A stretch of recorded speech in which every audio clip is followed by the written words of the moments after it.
Cher Marco, cher Monsieur le Président, Messieurs les conseillers fédéraux, cher Oueli, cher Guy, chers délégués de l'UDC, moi aussi, j'ai un petit enfant à la maison, un peu pas aussi petit comme le petit enfant d'Uli Maurer. Mon tout petit, mon fils, il a 11 mois. Donc, on peut dire, j'ai sauté l'étape de père. Je suis père et grand-père en une seule fois, je peux dire. Et actuellement, il est assez autoritaire avec moi, je dois dire. Eh bien, alors, aujourd'hui, mon thème, c'est la mère de toutes les batailles. C'est l'accord cadre institutionnel dont on a déjà parlé. Mesdames et messieurs, c'est le thème le plus important de nos temps présents en Suisse.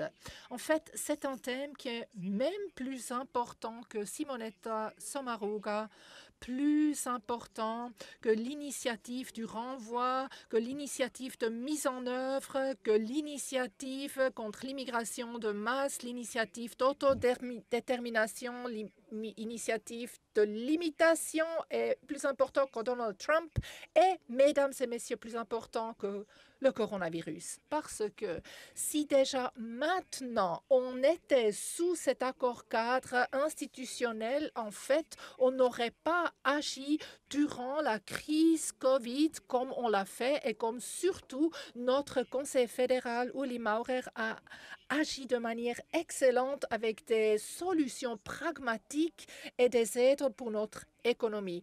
Aussi, le chancelier autrichien l'a dit ainsi, notamment que quand c'est l'Union européenne qui dicte le tout, on n'aurait jamais pu réagir de cette manière indépendante, innovatrice et surtout rapide pour aider nos entreprises. Et en plus, cette aide aux entreprises, c'est quelque chose qui a valu beaucoup d'admiration au plan international aussi pour notre conseil fédéral, Uli Maurer. Donc on parle des bases, on parle des choses vraiment importantes quand on parle de cet accord cadre. Il faut ne jamais oublier en tant qu'UDC, en tant que famille UDC, je peux dire que sans l'UDC, en fait, on n'aurait même pas parlé de ce thème. Et jamais on n'aurait parlé de manière critique de ce thème accord cadre s'il n'y avait pas notre UDC. Donc, c'est vraiment le mérite de l'UDC qu'aujourd'hui, il y ait des pensées critiques aussi vis-à-vis de cet accord cadre. Je me souviens très bien, mesdames et messieurs, que les médias, en fait, se sont moqués. La NZZ a parlé de charlatanerie politique et a parlé de l'UDC, en fait, de Ulrich Lüher, qui était notre conseiller national, quand lui, dans son infolettre, il y a beaucoup d'années, a déjà montré à quel point cet accord cadre est dangereux, eh bien, les journalistes étaient vraiment tout contre lui, se moquaient de lui. C'est cette arrogance incroyable des médias vis-à-vis des Suisses, ces Suisses toutes normaux, qui sont préoccupés parce que dans leur pays, comme Uli Maurer vient de dire, on n'a plus cette possibilité de déterminer nous-mêmes ce qui est de mise. Ben, Uli Schlür et Christoph Blocher, qui vraiment se sont exposés de manière visionnaire, ont vu venir ce thème. Et sous la coupole fédérale, aussi, on en a ri. Je me souviens, oh, ces accords cadres, ça c'est juste un peu les UDC qui ont des hallucinations, qui ont peur, mais de rien de tout. Il n'y a rien qui va venir. Ça va jamais venir. C'est vraiment juste l'illusion côté UDC. C'est ce qu'ils ont dit. On a perdu la réalité. C'est ce qu'ils ont dit. Mais non, malheureusement pas. En fait, cet accord cadre institutionnel est devenu en coulisses une réalité. On a négocié, on a continué à négocier. Les gens qui ont négocié, les diplomates, nos conseillers fédéraux, et parfois plus ou moins tout l'effectif de notre ministre aux Affaires étrangères n'ont pas voulu en fait inclure le peuple. Et le Conseil fédéral a demandé un avis juridique de Daniel Tuller, et lui, il a écrit qu'est-ce qu'on pourrait faire pour amener la Suisse dans l'Union européenne sans avoir une votation. Imaginez-vous, c'était un mandat du Conseil fédéral il y a à peu près 9 ans à ce professeur de droit pour voir comment pourrait-on rejoindre l'Union européenne sans passer à la votation populaire. Et lui, il a écrit dans son avis du droit, pas de problème, il faut juste dire que l'Union européenne est l'instance subordonnée au niveau valeur, et après ce droit international de l'Union européenne est plus important que le droit suisse, et après, du fait, on est dans l'Union européenne sans avoir voté. Voilà les développements qui ont eu lieu, et c'est seulement grâce à l'UDC qu'aujourd'hui on a cette conscience qu'il y a un vrai problème aigu, et on en parle grâce à l'UDC. Donc vraiment, l'UDC peut en être fier. Hein. C'est c'est ce parti, l'UDC, qui était l'avant-garde de cette thématique pour qu'on en parle. Maintenant, cet accord-cadre institutionnel, ce traité dont on parle actuellement, on l'a lu vraiment lettre par lettre, et on en vient à la conclusion que cet accord-cadre ne peut pas juste être corrigé un peu au niveau cosmétique. Non, en fait, il est intenable, inacceptable. Pourquoi est-il intenable et inacceptable? Parce que avec ce traité, la Suisse devrait se soumettre aux règles de l'Union européenne. Ce traité voudrait qu'on reprenne automatiquement le droit européen. Et l'Union européenne, en fait, serait le législateur de la Suisse, mais figurez-vous que vraiment sérieusement, nous, on a négocié un contrat dans lequel c'est écrit comment l'Union européenne serait après le législateur en Suisse. C'est impensable, en fait, que le Conseil fédéral n'ait pas clairement dit à l'Union européenne: eh bien, on s'excuse, mais on va ne jamais accepter ça, même pas dans nos pires cauchemars. On va jamais signer un tel contrat. Un législateur étranger.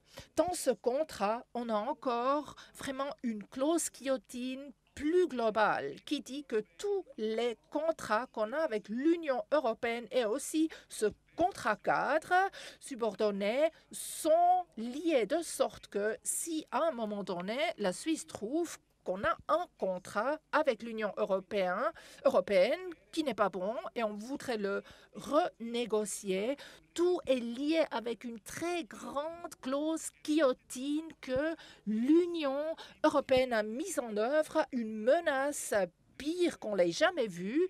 Et le commissaire Jean-Claude Juncker, ancien commissaire de l'Union européenne, a parlé, lui, d'un cadre contre cadre amitié. Mais alors écoutez, avec une telle guillotine, c'est vraiment pas un contrat entre amis. Ben, on veut pas de tels amis.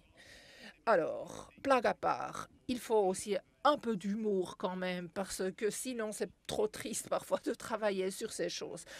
Mesdames et messieurs, ce traité, cet accord est une attaque frontale à notre souveraineté, une attaque frontale sur notre autodétermination, une attaque frontale sur notre démocratie et tout ce qui a fait de la Suisse et qui a rendu la Suisse un pays qui a du succès, un pays qui était pauvre, qui est pauvre par nature, sans les trésors miniers, bon, il est vrai qu'on a une très bonne armée, Willy Maurer, mais on ne l'a jamais utilisée pour conquérir et piller d'autres pays. Donc nous, en Suisse, on a toujours su que les pères de notre constitution, en fait, il n'y a rien qui vient de rien. Il faut travailler pour ce qu'on a et il faut façonner la politique nous-mêmes de telle manière pour que dans ces temps difficiles où on n'a pas ces ressources naturelles, qu'on puisse quand même créer la prospérité en Suisse. Et notre Suisse politique est ce biotope pour la prospérité que nos ancêtres ont créé avec du succès. Et il faut le défendre. Chaque génération, mesdames et messieurs, a cette tâche notamment de défendre cette Suisse, ces acquis de la démocratie, de cet fédéralisme qui est contre trop de pouvoir. On a cette ouverture au monde, on a cette stabilité parce que c'est nous qui créons nos lois, c'est pas quelqu'un d'autre qui nous octroie maintenant vous devez faire comme ça ou comme ça. Quelqu'un qui vient d'une région lointaine, d'un pays lointain. Non, ce n'est pas la voie du succès de la Suisse. La voie du succès est l'UDC le défend, c'est la défense justement de ces acquis, de cette démocratie, de cette forme étatique, de ce modèle réussi. Et chaque génération doit défendre ce modèle. Et c'est aussi la tâche la plus importante de notre génération, notamment refuser clairement et catégoriquement cet accord cadre institutionnel. Je discute avec beaucoup de gens, aussi des gens du PLR, du PDC, aussi du PS, aussi avec les syndiqués, avec Mayer, avec Vermouth. Je discute ces thématiques et puis ils disent mais peut-être pourquoi pas proposer un autre accord cadre, on pourrait s'imaginer une autre proposition. Mesdames et messieurs, ce n'est pas ça actuellement la tâche qu'on a. Actuellement la tâche qu'on a, c'est qu'on s'oppose à ce traité de soumission, comme Marco Chiesa a dit. Ce qui vient après viendra après. Il faut toujours créer, bien sûr, de bonnes relations avec l'Union européenne, mais pas à la base d'un traité de soumission qui veut nous mettre la tutelle. On ne peut pas l'accepter, donc il faut clairement le rejeter avant de proposer des alternatives. Donc, quelle est la tâche de l'UDC, de mon point de vue? L'UDC a déjà maintenant, parce qu'elle a fait beaucoup de travail d'éclaircissement, ouvert les yeux aux gens. Et c'est justement ce qu'il faut faire. Il faut expliquer la signification de notre souveraineté. Il faut leur expliquer quels sont les problèmes principaux de ce traité. La reprise du droit européen et aussi devoir accepter des juges étrangers. C'est de quoi il s'agit. Ce n'est pas les autres petits points qui sont aussi discutés par le Conseil fédéral. La signification de la souveraineté, il faut l'expliquer aux Suisses et aux Suisses, jour après jour, heure après heure, et il ne faut pas se lasser en le faisant. Les partisans de cet accord cadre institutionnel vous disent cet accord cadre institutionnel va sauver la voie bilatérale. Mesdames et messieurs, en fait, le contraire est vrai. L'Union européenne voudrait, avec cet accord cadre, et ceci depuis 2008 déjà, et c'est leur désir exprimé clairement, vous pouvez le lire noir sur blanc, avec cet accord cadre, l'Union européenne désire terminer avec la voie bilatérale. Bilatérale veut dire à pied d'égalité, on fait un contrat et chaque côté peut le résilier, voire proposer des changements et puis on se met d'accord d'un changement. L'Union européenne ne veut plus une relation à pied d'égalité, mais plutôt là où l'Union européenne est au-dessus et la Suisse en bas, et la Suisse doit obéir, et si elle n'obéit pas, il y a cette monstrueuse guillotine et ces sanctions déjà déclarées dans l'histoire de 729 ans de notre confédération. On n'a jamais eu cette situation que notre pays veut déléguer autant de puissance à un autre gouvernement que le nôtre. Même après la conquête de la Suisse par Napoléon, on n'a jamais eu que nos conseillers fédéraux auraient accepté une puissance étrangère de venir sanctionner des Suisses qui veulent exercer leurs droits démocratiques et s'ils ne s'y prennent pas comme cette puissance étrangère le voudrait bien.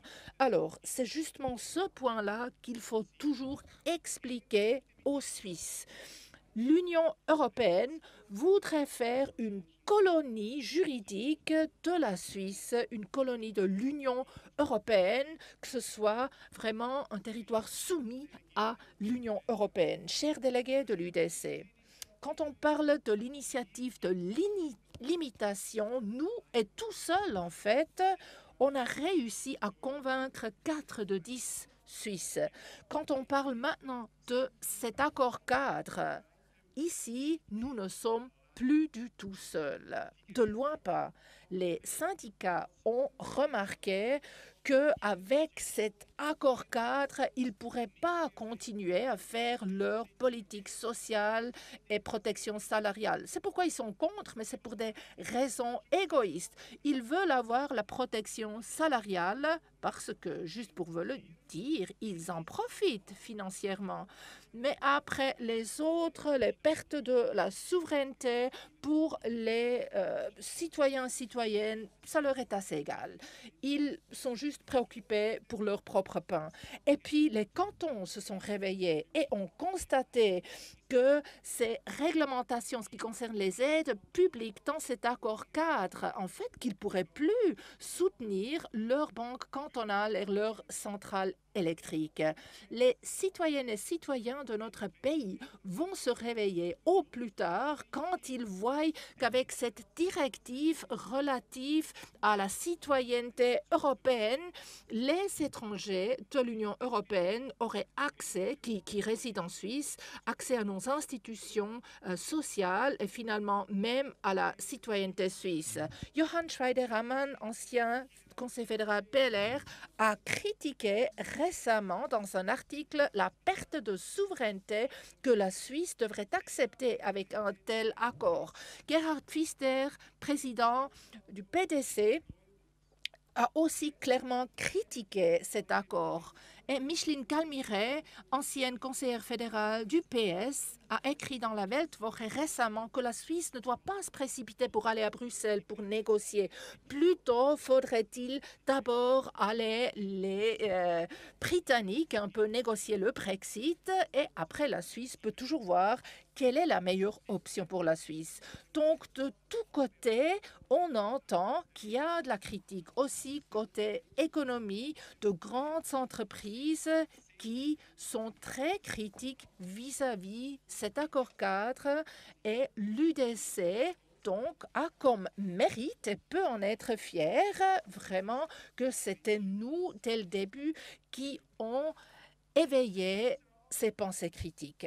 Le Conseil fédéral entreprend un chemin ici qui va vers une conclusion de cet accord cadre et entre-temps, à Bruxelles, on a déjà la négociatrice, la 5e, mais ce n'est pas en fait le problème des négociateurs en chef, mais il faut avoir ces conseillers fédéraux qui demandent un nouveau mandat de négociation. Non, blague à part. En fait, mais c'est vrai, le Conseil fédéral ne peut pas envoyer un négociateur après l'autre, mais il faut clairement dire à l'Union européenne que cet accord cadre sous cette forme est inadmissible parce que ne va pas de pair avec notre constitution et nous, on est fiers et on est fidèle à cette constitution. Donc, on ne peut pas juste changer le personnel, voire les négociateurs pour changer ou remédier à ce problème.